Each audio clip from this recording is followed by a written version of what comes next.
Got a 2020 Toyota Corolla. I'm going to show you how to reset the maintenance data.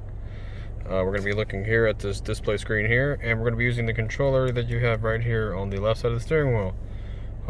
First thing you're going to do is you're going to go ahead and press over to the right, and you're going to scroll over to the gear symbol that you have right there.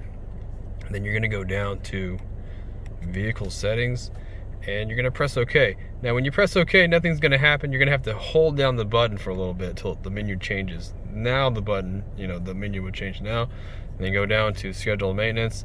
Same thing, press the button down and I'll ask you, would you like to reset the scheduled maintenance data? And go up, hit OK, and it's that simple.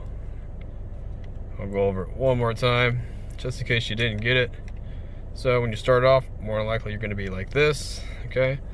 And you have all your vehicle information here. Scroll over to the right till you get to the gear symbol, go down to vehicle settings and press OK and hold it down. And then your menu will change. Go down to scheduled maintenance and reset. Done. Go back, all done.